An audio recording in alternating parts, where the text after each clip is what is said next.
നമസ്കാരം. ഇന്നത്തെ നമ്മുടെ വിഷയം പ്രതീക്ഷ, എക്സ്പെക്ടേഷൻസ്, നമ്മുടെ ദുഃഖങ്ങളുടെ കാരണം.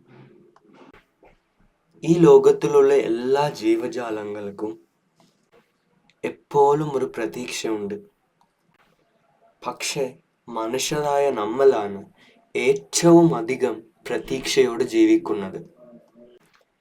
എന്ത് കാര്യം ചെയ്താലും, അത് വിദ്യാഭ്യാസമായാലും കുടുംബമായാലും ജോലിയായാലും എല്ലാത്തിലും ഒരു പ്രതീക്ഷയുണ്ട്. നമ്മൾ ഒരു കാര്യവും പ്രതീക്ഷയില്ലാതെ ചെയ്തിട്ടില്ല. ദിവസം അമ്പലത്തിന് പോകുന്ന ഒരാൾക്കും ദിവസം മദ്യപിക്കുന്ന ഒരാൾക്കും രണ്ട് വിധത്തിലുള്ള പ്രതീക്ഷകളുണ്ട്. എല്ലാവർക്കും അവർ ഇപ്പോഴുള്ള അവസ്ഥയെക്കാളും ഒരു നല്ല അവസ്ഥയാണ് പ്രതീക്ഷിക്കുന്നത്.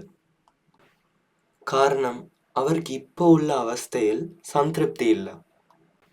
ഇനി എന്തൊക്കെയോ നേടാൻ അവരുടെ മനസ്സിൽ ഒരു ആശയുണ്ട്. ഒരു കാര്യം ചെയ്യുമ്പോൾ നമ്മൾ എപ്പോഴും അതിൻ്റെ ഫലത്തിനെ പറ്റി അറിഞ്ഞിട്ടോ അറിയാമലെയോ ആലോചിക്കും. അല്ലെങ്കിൽ അതിലൊരു പ്രതീക്ഷ ഉണ്ടാവും. ഉദാഹരണത്തിന്, നന്നായി പഠിച്ചാൽ നല്ല ജോലി കിട്ടും. നല്ല ജോലി കിട്ടിയാൽ നന്നായി പണം സമ്പാദിക്കാം. അതിലൂടെ നന്നായി സെറ്റിൽ ആവാം. അതിൻ്റെ പിന്നെ ഒരു നല്ല ആളിനെ കല്യാണം കഴിക്കാം.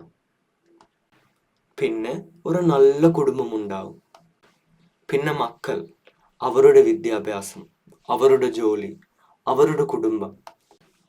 പിന്നെ അവർ എപ്പോഴും നമ്മളുടെ കൂടെ തന്നെ ഉണ്ടാവണമെന്നൊരാഗ്രഹം. എന്നിങ്ങനെ നമ്മളുടെ പ്രതീക്ഷകൾ വളർന്നുകൊണ്ടേയിരിക്കും. ഇതൊന്നും നമ്മളുടെ പ്രതീക്ഷയ്ക്കൊത്ത് നടന്നില്ലെങ്കിൽ നമ്മൾ ദുഃഖിക്കും.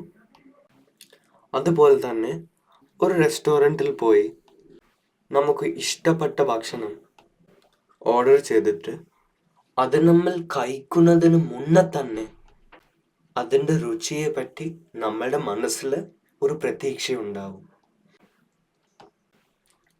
ആ പ്രതീക്ഷ നമുക്ക് ചിലപ്പോൾ സംതൃപ്തിയോ അല്ലെങ്കിൽ ദുഃഖമോ തരും. അപ്പോൾ നിങ്ങൾ ചോദിക്കും, ഒരു പ്രതീക്ഷയുമില്ലാതെ നമുക്ക് ജീവിക്കാൻ പറ്റുമോ? ഒരു പ്രതീക്ഷ ഉണ്ടപ്പോൾ മാത്രമല്ല നമുക്ക് നമ്മുടെ ജീവിതം മുന്നോട്ട് കൊണ്ടുപോകാൻ കഴിയും.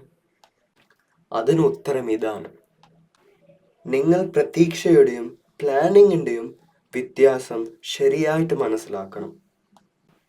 പ്ലാനിങ് നമ്മുടെ ജീവിതത്തിൽ പ്രധാനമാണ്. അതില്ലാതെ നമുക്ക് ജീവിക്കാൻ പറ്റില്ല. നാളത്തെ ഭക്ഷണം, ഇടുന്ന വസ്ത്രം, വീട്, ജീവിക്കാനുള്ള പണം, ബുദ്ധിമുട്ട് വരണമെങ്കിൽ അതിനെ മതികരക്കാനുണ്ട് കാര്യങ്ങൾ. ഇതൊക്കെ പ്ലാനിങ് ആണ്. പക്ഷേ ഇവിടെ പ്രതീക്ഷ ആവശ്യമില്ല. പ്രതീക്ഷ ഉണ്ടാവുമ്പോഴാണ് അവിടെ ദുഃഖം ജനിക്കുന്നു. പക്ഷേ ഈ ലോകത്ത് കുറേ ആൾക്കാർ വിചാരിക്കുന്നത് അവരുടെ ദുഃഖത്തിൻ്റെ കാരണം അവർക്ക് വേണ്ടത് നടക്കാതപ്പമാണ്. ഉദാഹരണത്തിന്, നമുക്ക് പ്രിയപ്പെട്ടവർ നഷ്ടപ്പെടുമ്പോൾ, അവർ ചേർത്ത് വെച്ച സമ്പാദ്യം നഷ്ടമാവുമ്പോൾ, അവരുടെ മക്കൾ അവരിനെ വിട്ടിട്ട് പോകുന്ന കൊണ്ട്. പക്ഷെ സത്യത്തിൽ ദുഃഖത്തിൻ്റെ കാരണം ഇതൊന്നും തന്നെയല്ല. നന്നായി ആലോചിച്ച് നോക്കൂ. നിങ്ങൾക്ക് പ്രിയപ്പെട്ടവർ നിങ്ങളെ വിട്ടിട്ട് പോകുമ്പോൾ നിങ്ങൾക്കൊരു ദുഃഖം തോന്നുന്നു. പക്ഷേ അതേ സംഭവം മറ്റൊരാൾ കാണുമ്പോൾ അവർക്ക് എന്തെങ്കിലും ഒരു ദുഃഖം തോന്നുന്നുണ്ടോ? ഇല്ലല്ലോ. അതുകൊണ്ട് നന്നായി നോക്കിക്കോ. ആ സംഭവമാണോ നിങ്ങളുടെ ദുഃഖത്തിൻ്റെ കാരണം? അങ്ങനെയെങ്കിൽ അത് കണ്ട അയാൾക്കും അതേ ദുഃഖം തോന്നണ്ടേ? അയാളുടെ മനസ്സിൽ ഇല്ലാതെ ഒരു വികാരം നിങ്ങളുടെ മനസ്സിലുണ്ട്. അതാണ് പ്രതീക്ഷ. അപ്പോൾ നിങ്ങൾ മനസ്സിലാക്കണം, നിങ്ങളുടെ മനസ്സിൽ വന്ന ദുഃഖത്തിൻ്റെ കാരണം ആ സംഭവമല്ല, നിങ്ങളുടെ മനസ്സിലുള്ള ആ പ്രതീക്ഷയാണ്. ഇവിടെ എവിടെ പ്രതീക്ഷയുണ്ടോ അവിടെ ദുഃഖവും ഉണ്ടാവും. ഒരു മനുഷ്യന്റെ മരണം നിങ്ങളുടെ ദുഃഖത്തിന്റെ കാരണമാവാൻ പറ്റില്ല. അങ്ങനെയാണെങ്കിൽ ഒരു ശ്മശാനത്തിലെ ജോലി ചെയ്യുന്ന ആൾ എപ്പോഴും ദുഃഖത്തോടെ ഇരിക്കണ്ടേ? നിങ്ങൾക്ക് പ്രിയപ്പെട്ട ആൾ എപ്പോഴും നിങ്ങളോടൊപ്പം തന്നെ ഉണ്ടാവണം എന്നൊരു പ്രതീക്ഷ നിങ്ങളുടെ മനസ്സിൽ ഉണ്ട് കൊണ്ട് മാത്രമേലോ അയാൾ ഇല്ലാൻ പോകുമ്പോൾ നിങ്ങളുടെ മനസ്സിൽ ഒരു ദുഃഖം വരുന്നത്. ഇവിടെയും നിങ്ങളുടെ പ്രതീക്ഷ തന്നെയാണ് കുറ്റവാളി. പക്ഷേ ഈ സത്യം ആർക്കും വിശ്വസിക്കാൻ ഇഷ്ടമില്ല. എല്ലാവരും വിചാരിക്കുന്നത് അവരുടെ ദുഃഖത്തിന്റെ പരിഹാരം പുറത്തിൽ നിന്ന് കിട്ടുമെന്നാണ്, അല്ലെങ്കിൽ പുറം ലോകത്ത് തിരുത്തിയാൽ കിട്ടുമെന്നാണ്. അതുകൊണ്ടാണ് ആരെങ്കിലും നമ്മളെ ചീത്ത വിളിക്കുമ്പോൾ നമ്മൾ തിരിച്ച് അവരെ ചീത്ത വിളിക്കുന്നത്. ചിലപ്പം നമ്മൾ അവരെ തിരുത്താനും ശ്രമിക്കും. പക്ഷെ അതെല്ലാം സംഭവിക്കുന്നത് നിങ്ങളുടെ മനസ്സിൽ ജ്ഞാനം ഇല്ലാത്ത കൊണ്ടാണ്. അതുകൊണ്ടാണ് ഭഗവാൻ ബുദ്ധൻ പറയുന്നത്, ഇന്നലെ ഞാനൊരു ബുദ്ധിമാനായിരുന്നു, അതുകൊണ്ട് ഞാൻ ലോകത്തെ മാറ്റാൻ ശ്രമിച്ചു. പക്ഷേ ഇന്ന് ഞാൻ ഒരു വിവേകിയാണ്, അതുകൊണ്ട് ഞാൻ എന്നെ തന്നെ മാറ്റി. നമ്മൾ പുറം ലോകത്തെ അല്ല, നമ്മളുടെ മനസ്സാണ് മാറ്റേണ്ടത്. പ്രതീക്ഷയില്ലാത്ത ഒരു മനസ്സിന് എന്ത് നടന്നാലും ഒരു ദുഃഖമില്ല. പക്ഷെ അവർക്കൊരു പ്ലാനിങ് ഉണ്ടാവും.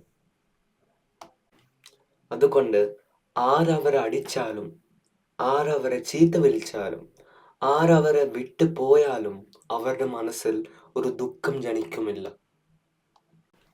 അങ്ങനെ ഒരാൾക്ക് ഈ ലോകത്തില് എന്ത് വേണമെങ്കിലും ചെയ്യാൻ പറ്റും, ഒരു പ്രതീക്ഷയുമില്ലാതെ.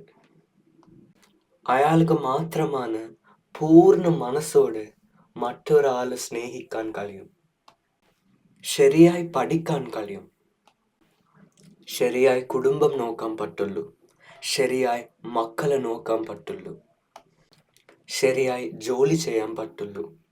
കാരണം എന്താണ് അടുത്തത് എന്ന് ഒരു ചോദ്യമില്ല, ഒരു പ്രതീക്ഷയില്ല.